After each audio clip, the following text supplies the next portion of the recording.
The former stalker has been texting me. She's been dead for a year. Part 6 by Tiro 1000.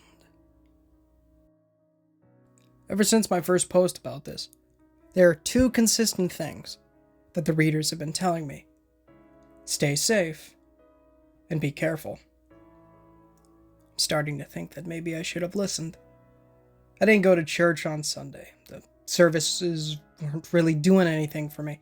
I mostly went the times I did to ask Father Frank for advice, but something told me that roping the priest into Eric's murder fun time mystery was a mistake. Instead, I tried to get some answers. Caitlin's phone barely got to the third ring before she answered.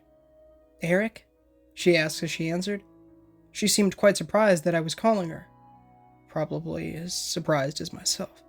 "Hey, Katie," I said. "There's something I wanted to ask you about." Sure. What is it?" "Probably not the best to ask over the phone. Are you free to meet up?" She paused, like she was thinking about it. "Okay, sure. Just don't come here." Like that wasn't obvious enough. "Meet me at the library downtown." "Sounds good." We agreed on a time and said our goodbyes. Beth's voice, or what I had come to learn as Beth's voice, chimed in as soon as I got into my car. "Where are we going?" she asked. She said "we" instead of "you." I don't know why, but it made me feel a bit more at ease than when she used to ask me. "Looking for answers," I said matter-of-factly. I hadn't told her about my plan. "Okay, where do we start?" "Caitlin might know something," I said. The silence crept in. As expected. "Eric, I don't want to drag her into this." "We might not have a choice, Beth," I told her. "If your father had anything to do with your death, she may be the only one willing to talk.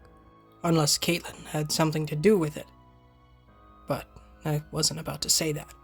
Besides, if the abuse transferred over to her, wouldn't you want to know? She didn't answer right away. So I pressed the question. "Has it?" "I don't know." I was about to ask why she hadn't checked, but I decided not to push further. Katie seemed happy to see me. "Eric," she said as she walked up and hugged me. I really needed to put the brakes on her. I pulled away and cleared my throat. "Hey, Katie." Her face was a mix of mild disappointment and embarrassment when I didn't return the sentiment. And something else. Her right eye looked off. Like she had put too much makeup around it. I wouldn't take a detective to guess what happened. "Is everything all right?" I asked. "Yeah," she answered, brushing the question off. "So, what's up?" I didn't push it. Not yet, at least. I gestured toward the back of the building. Behind the library was a creek and a bridge that led into the city's main park. The water was low this time of year, and the smell wasn't the best. Regardless, it was a popular hangout spot. She looked at me, expectantly, as I leaned over the railing. The words weren't easy to find. "I wanted to ask you about Beth." I could tell she was surprised that I called her out here to talk about her sister. Maybe even a little hurt. Although that didn't last long. "Okay. What did you want to know?" "What happened that night?" I asked. "The night she died." The question seemed to strike a chord, which was expected. Her excited demeanor seemed to wash away as she heard the words. "Well, I wasn't there," she said. "I was sleeping over at my friend's house. I didn't really want to, but Beth insisted." "Insisted?" I asked. She nodded. "She always pushed for me to get out of the house whenever I could. Sometimes I thought she didn't want me around." "No," I thought to myself. "She was protecting you." "Did anything stand out about that day?" "Well," she said as she thought, "Beth was really down about something. I just assumed it was about you." She quickly caught her statement and waved her hands at me. "No offense." "Don't worry about it," I told her. "Anything else?" "I called her that night. She was crying," she recalled. "I really wanted to come home to be with her, but she was adamant about me staying out." That felt important. I made a note of it and moved on. Where were your parents? They were having dinner at a friend's house. They said they were staying the night, had too much to drink. Her hands fidgeted with each other. She was nervous. What is it? I asked. Nothing, she answered. I couldn't tell, but I had the gut feeling there was more to it. My phone vibrated. I quickly looked at it, trying to keep my attention on the conversation. Ask her about Dad. I cringed a bit, and Caitlin noticed. I wasn't looking forward to this part of the conversation. How well do you get along with your father? Her eyes widened. What? Your dad. How does he treat you? I turned to face her. Okay, I guess. Her hands fidgeted again. I stared her down. What happened to your eye? He wasn't happy that you let me in? Eric, what else has he done? Has he hit you before that? What? No, I cut her off again. Does he touch you? No! She exclaimed, meekly as she stepped away from me. Cut the crap, Katie, I snapped. I don't know why I was getting angry. Beth told me about what he did. She was speechless. What? Oh, you mean you didn't know? How is that possible? I said as I stepped over her. You mean to tell me your sister was being abused and you had no freaking clue? Eric, stop! She cried as she backed away from me, tears rolling down her cheeks. I caught my anger. I didn't come here to yell at her or even comfort her. I took a deep breath. I need your help, Katie. I don't think Beth killed herself. Something doesn't feel right. I stepped to her again and put my hand on her shoulder. Is there anything you haven't told me? Her lips quivered and her breath shuddered. She smacked my hand away. I have to go, she said as she turned and ran. I was about to go after her, but I decided against it. Beth seemed to agree with me. Let her go, I sighed. Sorry, that didn't go quite as planned. It's okay. Eric, she was hiding something.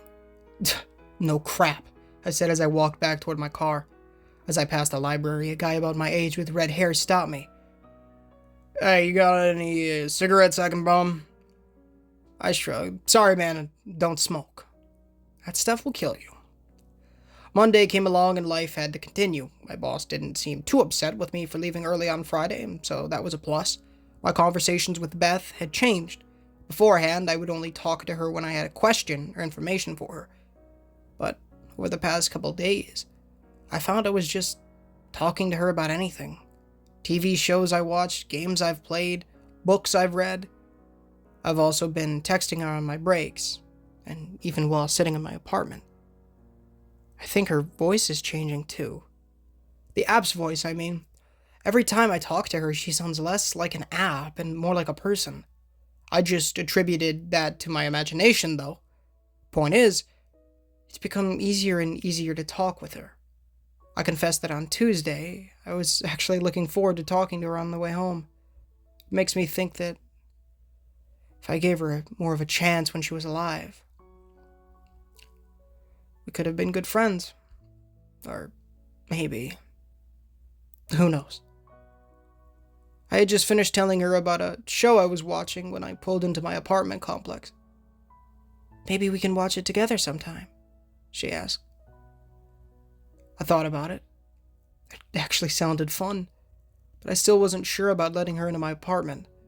Not that it was sounding too dangerous, I just wasn't sure if I was ready. Maybe, I told her. Well, we're here. I'll text you in a bit, I asked as I turned my car off. Sure, she said. I walked up to my apartment. My phone vibrated as I unlocked the door.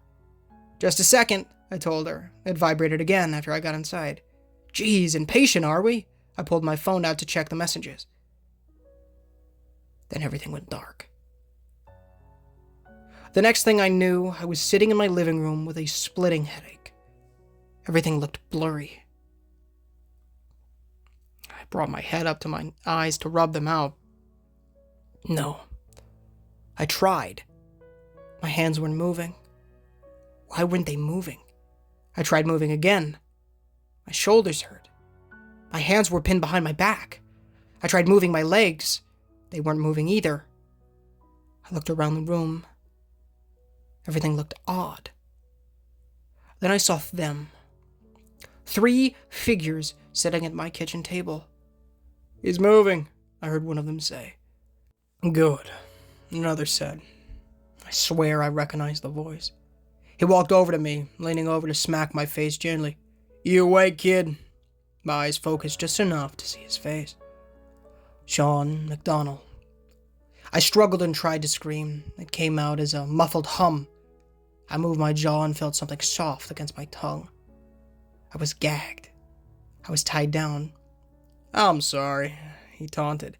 "I didn't quite catch that." He pulled a chair from the kitchen and sat across from me. My eyes focused just enough to see the other 2 in the room. An older man with gray hair that I had never seen before. The other guy I recognized. He asked me for a cigarette at the library. Sean gave me another gentle smack to get my attention back. "Hey, guys here," he said.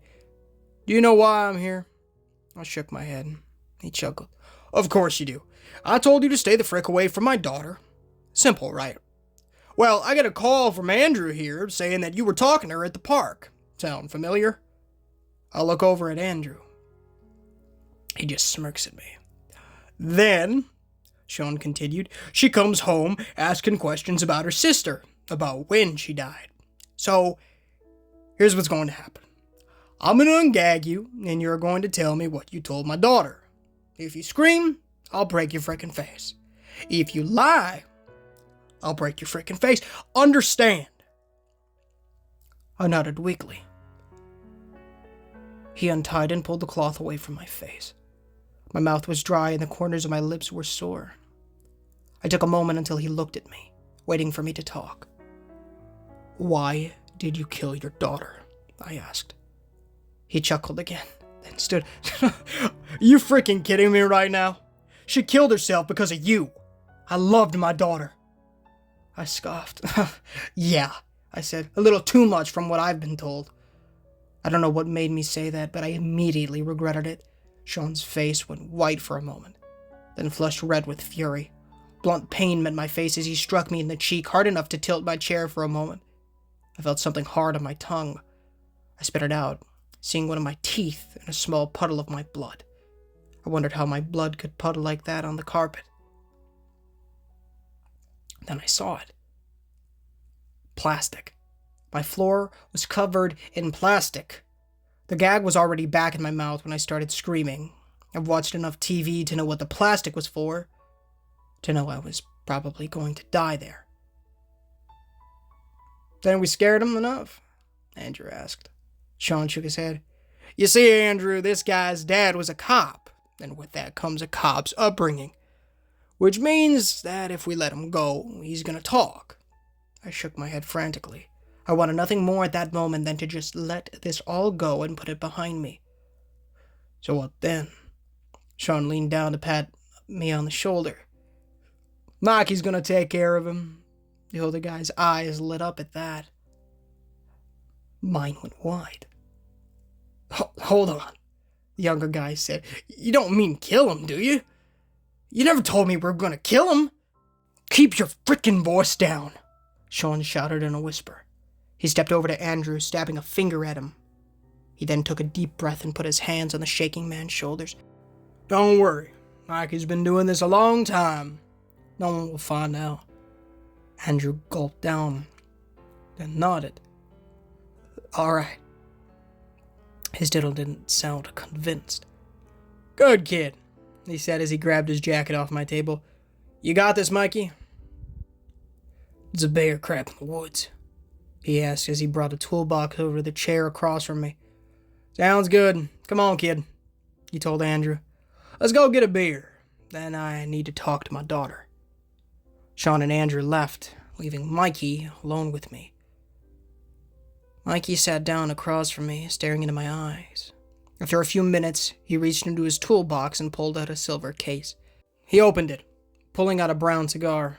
"You mind if I smoke?" I didn't answer, not that I could. He cut the end off and lit it, the air filled with the aroma of fine tobacco. "You know, kid, you remind me a lot of myself when I was your age. Full of passion. Felt like I was always right." He took another puff, blowing the smoke in my face. "You know, you're pretty good looking. I bet the girls love you." I glared at him, up to the moment that he reached over. I struggled for a moment until he held my head, still with his other hand. It first felt cold on my cheek, then hot as he dragged the lit end of his cigar along the side of my face. The air was filled with sizzling and muffled screams as I smelled myself burning. He finally stopped when he reached the bottom of my earlobe. I was hyperventilating. I knew there was an afterlife, and I had a good feeling I wouldn't be alone, but I still didn't want to die.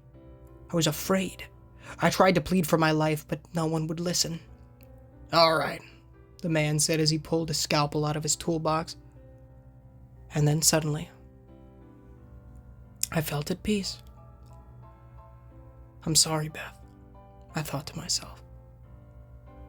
"I'll see you soon." He stood and leaned over to me, holding the scalpel close to my face. "I have to take out anything they can identify you with. You understand, right?" I just stared at him as he brought the blade toward my eye. This is it, I thought. A chill ran down my spine, then over me. The room was actually getting colder. Much colder. Mikey noticed it, pulling back as the lights flickered. "What the heck?" he said, his breath puffing out in little clouds as he did. "Get away from him!" a loud voice shrieked as Mikey was slammed to the ground by an invisible force. The old man smacked against the chair on his way down. He slowly turned over, a look of shock on his face. "What?" His confusion was cut off as he started clenching his chest. His face tensed in pain. His forehead glistened with sweat. "Help!"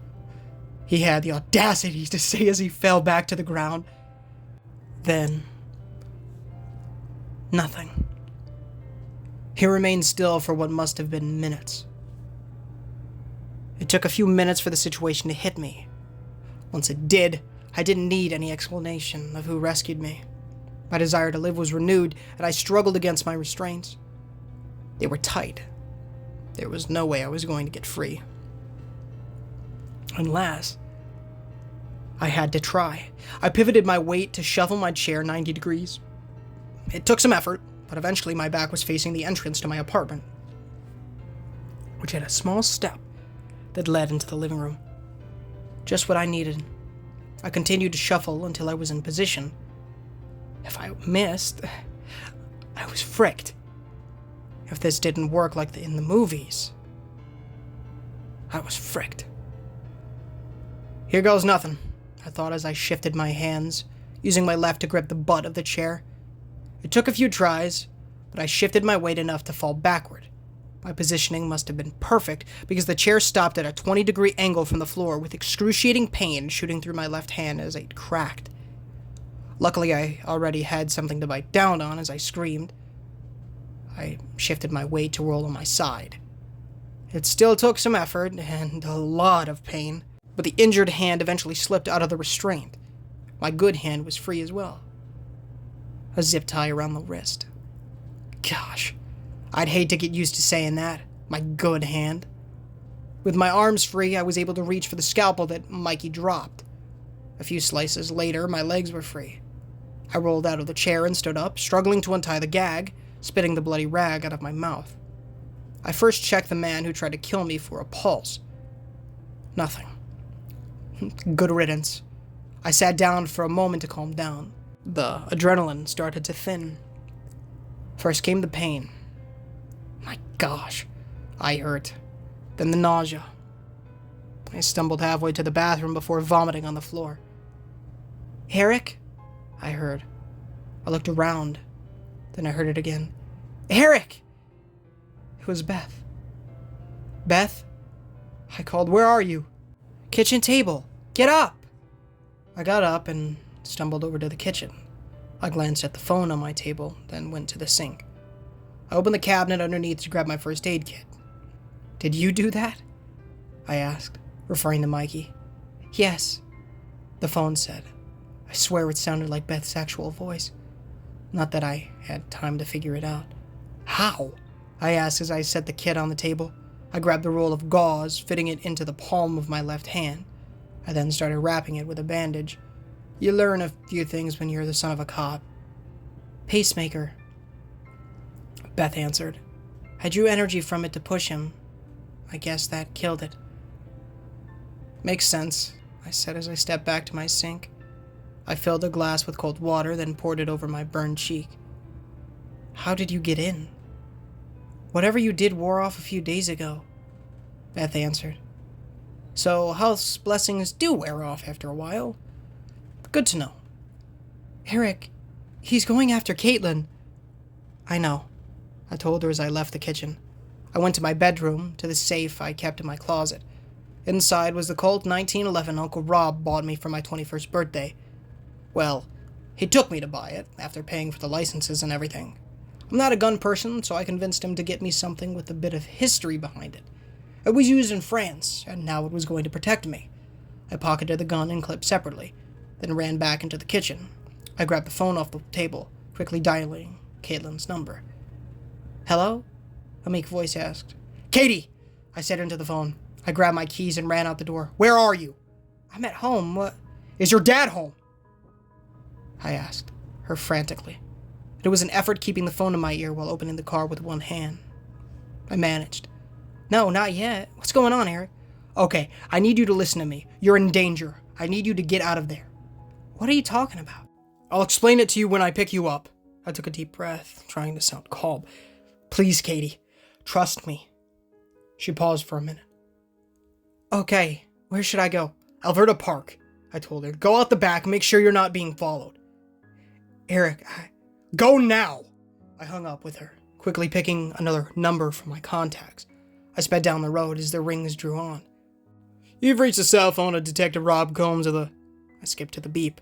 Uncle Rob, it's Eric. I need you to get to my apartment. I promise I'll explain it later, but you're gonna want to be the first one there. Call me. I clicked off the phone. Beth, can you get to her? I'll try, she said. Good. Keep her safe until I get there. I was breaking every speed limit on the way to the park. Despite my lack of faith, I prayed. I prayed with all my heart that her father didn't get to her before me. Relief washed over me as I saw her standing on the street corner.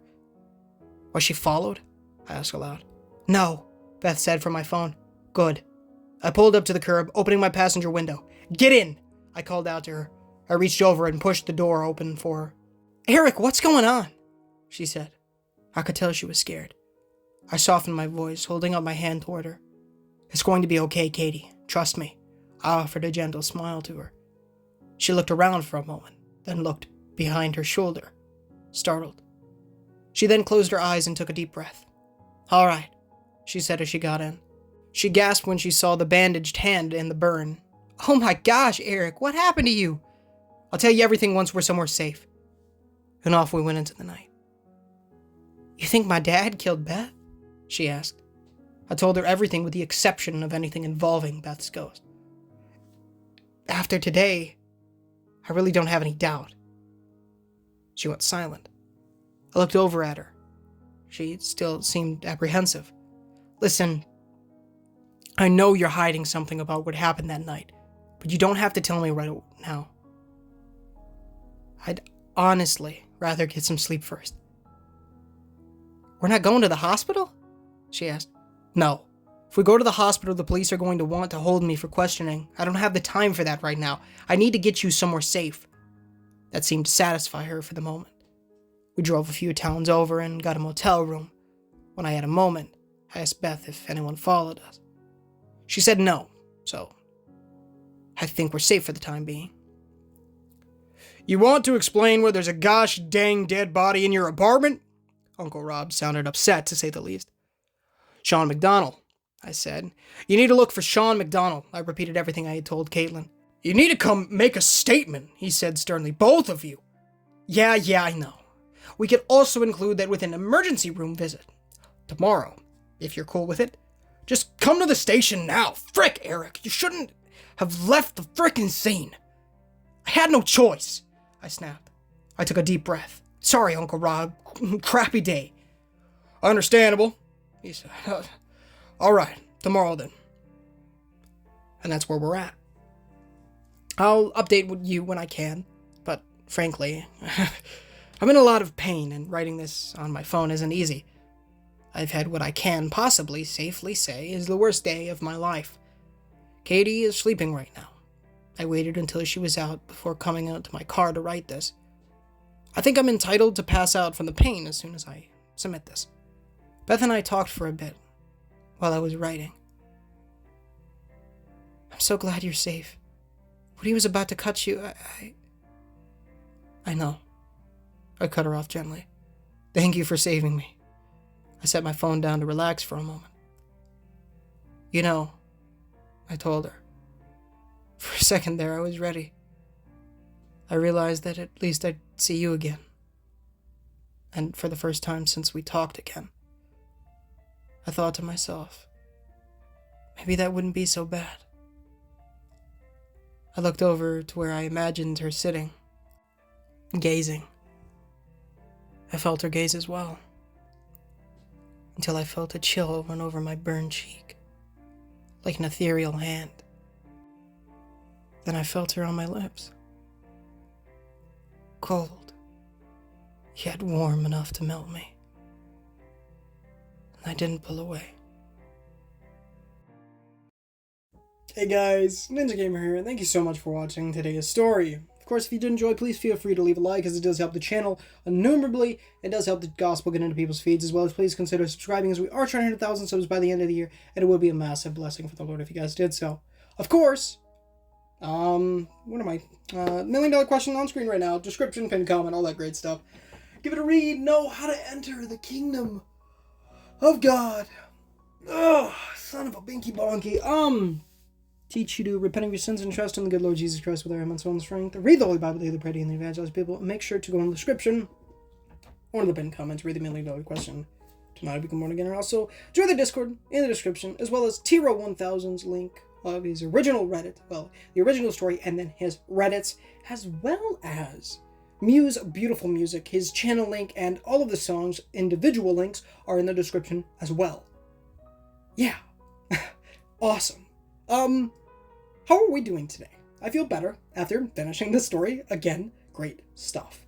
I've already, I love this story because here you go, there's some romance. That's like, it's always better when there's a little bit of romance in there, you know what I'm saying? I love it. You guys know I've said it numerous times, but I am a romantic, and I love stuff like that. So when people combine stories like this with romance, just like Tiro 1000 is doing with this one, and other ones that I've read on the channel, mostly by random appellation, they're amazing. The Pirates of Sunbright Orphanage is one of my favorites that he's made, and it's really exciting that we're actually heading over there in the next part, or in coming up parts at least. I'm not sure about the next part. I have not read that story in its entirety. I have read this story, though. I read this story just out of the blue. I was listening to Mew. I found the song that played at the beginning of this Beth's theme. Go check it out, description.